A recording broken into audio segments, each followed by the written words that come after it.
माँ शारदा को प्रणाम करते हुए और पाणिनि, कात्यायन और पतंजलि इन त्रिमुनियों को प्रणाम करते हुए लघु सिद्धांत कौमुदी के संज्ञा प्रकरण में जैसे कि हम पहले पूर्व वीडियो में ये पढ़ चुके हैं, पूर्व में उकालो झ्रस्व दीर्घ प्लुतः। मित्रों, आप सभी को मेरा नमस्कार है, स्वागत है इस आपके संस्कृत विश्वम चैनल में। आप देखें कि इससे पहले जो वीडियो आपको बना है ये स्वरों के विषय में हम पढ़ रहे थे, और यदि उसे आपने नहीं देखा है तो उसे अवश्य देख लें, क्योंकि उकालो झ्रस्व दीर्घ प्लुतः मैंने स्वरों के ह्रस्व और दीर्घ और प्लुत तीनों को कैसे भेद होते हैं उसका व्याख्यान किया है, ताकि आपको ये वीडियो समझ में आए। अब हम इसमें उच्चैरुदात्तः, नीचैरनुदात्तः, समाहार स्वरितः, इन तीन स्वरों के और मुख नासिका वचन अनुनासिका ये चौथे इस सूत्र की इनकी चर्चा करेंगे। तो अब आप यहाँ देखें कि उच्चैरुदात्तः, उच्चैः उदात्तः, उच्चैः इति अव्ययपदम, उदात्तः इति प्रथमांतम, द्विपदम इदम सूत्रम। दो पद हैं इस सूत्र में, उच्चैः यह अव्ययपद है, उदात्तः यह प्रथमांत पद है, और ये दोनों प्रथमांत एक तरह से वो संज्ञा सूत्र होते हैं जब एक संगी दल है और एक संज्ञा दल है। तो संज्ञा दल जो विधेय है कि उदात्त संज्ञा होती है उस स्वर की, स्वर के बारे में है अच की, उकालो झ्रस्व दीर्घ प्लुतः से अच इसमें आ रहा है कि उच्चैः अच, ये वो अच। तो कैसे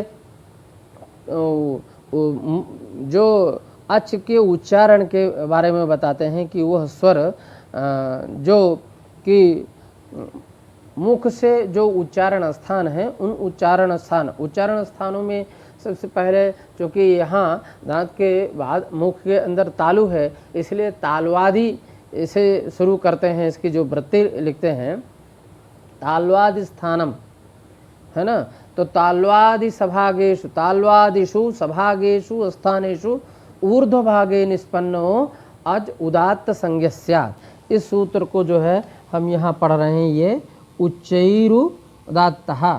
तो उच्चैः से उच्च, ऊर्ध्व भाग से, तो ऊर्ध्व भाग क्या है, तो मुख के, आप मुख के अंदर जो स्थान है उसको जो है तीन भागों में विभक्त करिए, एक मध्य भाग और एक अधो भाग नीचे का, एक ऊपर का भाग। तो हम जब उच्च स्वर से, ऊंचे स्वर से बोलते हैं, तेज करके बोलते हैं, तो वो ऊपर के भाग से जो है वो स्वर निकलता है और वो उसे कहते हैं हम उच्चैः।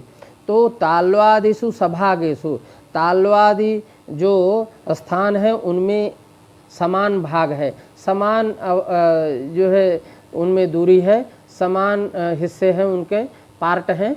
तो ये समान भाग में से ये एक नीचे का भाग, एक मध्य का भाग और एक ऊपर का भाग वो होगा। तो उसमें तालवादेषु सभागेषु स्थानेषु, तालवादी भाग वाले, समान भाग वाले स्थानों में, तालवादी समान भाग वाले स्थानों में से जो ऊर्ध्व भाग से, ऊंचे वाले भाग से, ऊपर वाले भाग से जो अच, जो स्वर उच्चरित होता है, निष्पन्न होता है, उस अच की उदात्त संज्ञा होती है, उसे उदात्त कहते हैं। तो उस स्वर को हम उदात्त कहेंगे। तो यदि वह स्वर आ है, ह्रस्व आ है, तो वह अभी यदि हमने आ को आ, अगर हमने ऊपर वाले भाग से बोल दिया तो वो आ उदात्त हो गया, और यदि आ हमने मध्य भाग से बोला तो वो स्वरित होगा, आगे बताएंगे।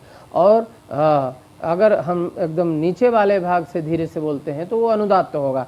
तो आगे इसी क्रम में आप उस सूत्र को भी समझेंगे, और ह्रस्व आ के भी, और इसी तरह से दीर्घ आ का भी वही भेद होगा, और प्लुत आ का भी वही, तीनों ये भेद हो गए। तो अभी पहले आपने उच्चैरुदात्तः पढ़ लिया, समझ में आ गया होगा कि तालवादिषु सभागेषु स्थानेषु ऊर्ध्वभागे निष्पन्नो अज उदात्त संज्ञा स्यात्, अर्थात तालवादी समान भाग वाले स्थानों में जो ऊपर वाले भाग से स्वर निष्पन्न होता है, निकलता है, उच्चरित होता है, जो अच, उसकी उदात्त संज्ञा होती है।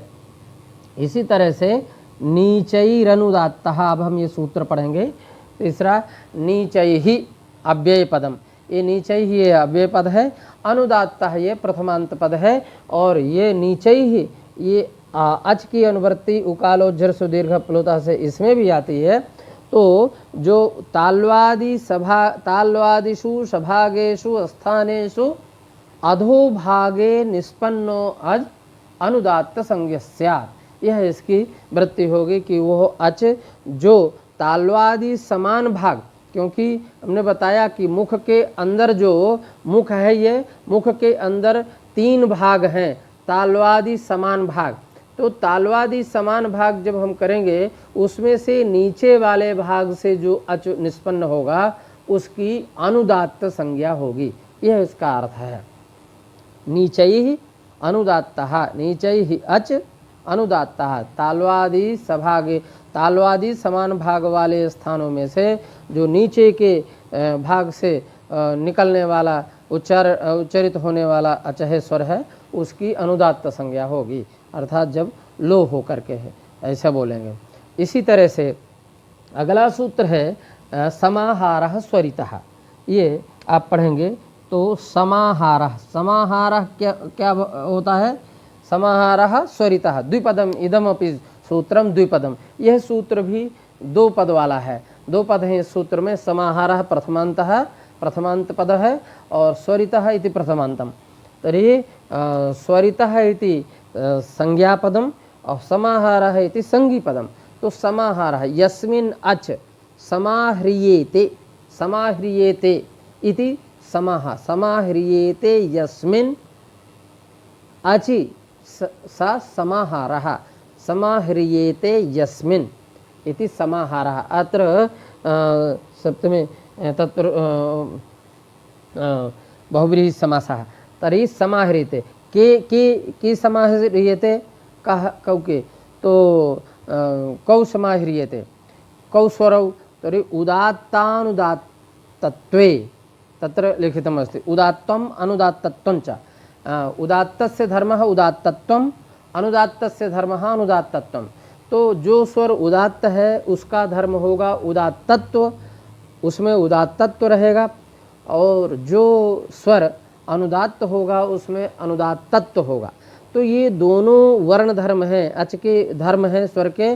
तो उदात्तत्वानुदात्तत्व, इसकी जो वृत्ति लिखते हैं समाहारः स्वरितः के, उदात्तत्वानुदात्तत्वे उदात्तत्वञ्च अनुदात्तत्वञ्च इति उदात्तत्वानुदात्तत्वे, ये द्वंद्व समास द्विवचन, तो नपुंसकलिंग है, इसलिए उदात्तत्वञ्च अनुदात्तत्वञ्च इति उदात्तत्वानुदात्तत्वे क्या है? वर्ण धर्म है। तो वर्ण धर्मौ समाह्रियेते यस्मिन्, जिस वर्ण में, जिस अच में उदात्तत्व और अनुदात्तत्व ये दोनों वर्ण धर्म समाहृत हो जाएं, अर्थात एक जगह एकत्र हो जाएं, दोनों मिल जाएं, तो वहाँ उदात्तत्व भी हो और अनुदात्त, थोड़ा सा उदात्तत्व ऊपर का भी, थोड़ा सा नीचे का भी, अर्थात वह मध्य भाग में होगा, मध्य भाग से उच्चरित होगा, तो उसकी जो है स्वरित संज्ञा होगी।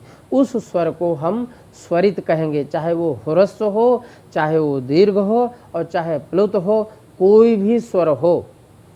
और ह्रस्व दीर्घ प्लुत तीनों के ये स्वरित भेद होगा, तीनों का उदात्त भेद होगा, तीनों का अनुदात्त भेद होगा।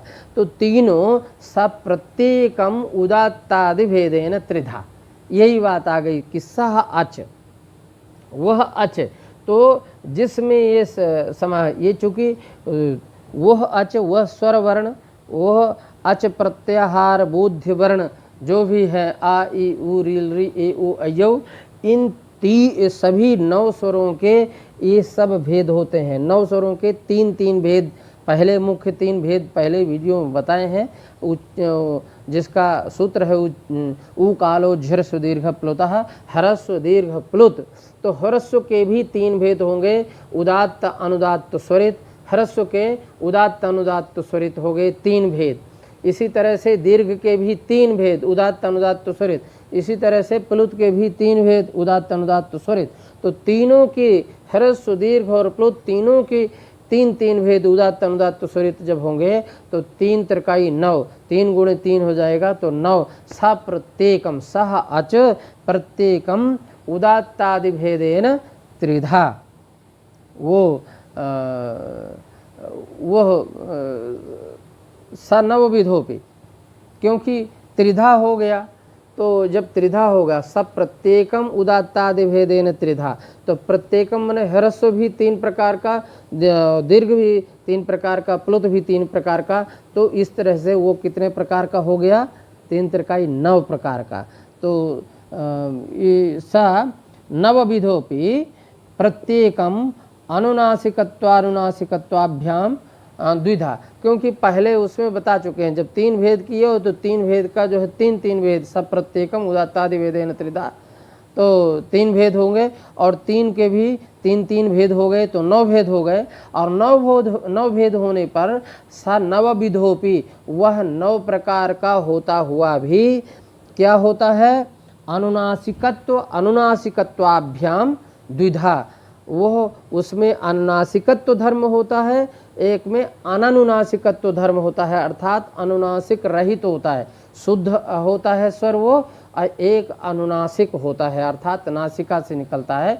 तो हम अनुनासिक वाले भेद को हम बाद में पढ़ेंगे, मुखनासिका वचनो अनुनासिका को। इसको आप जो है देखेंगे कि कैसे जो है कर्म में प्रत्यय होता है कि कर्ता में प्रत्यय होता है, यहाँ वचन कैसे बना, मुखनासिका वचन का क्या समास हुआ, तो और कैसे ये भेद होते हैं। तो अभी आप जो है 9 प्रकार का आप इसको समझ लेते हैं। पहले वीडियो में उकालोज्झर सुदीर्घ प्लुता देख चुके हैं, इसमें उच्चैरुदात्तः नीचैरनुदात्तः समाहारः स्वरितः, तो ये तीनों के ह्रस्व दीर्घ प्लुत के तीनों के 3 भेद हो गए। इन 9 प्रकार का है, और इन सूत्रों को आपने पढ़ा, और इसको आप सब्सक्राइब करने के बाद में बेल आइकन दबाना न भूलें, ताकि आपको जो अगले वीडियो का नोटिफिकेशन है वो तुरंत मिले। और जो भी आपका प्रश्न हो, जैसा आपको अच्छा लगा हो, तो आप उसमें ज़रूर लिखें, और जो भी प्रश्न हो कमेंट बॉक्स में लिखें। जय तु संस्कृतम, जय तु भारतम, वंदे मातरम।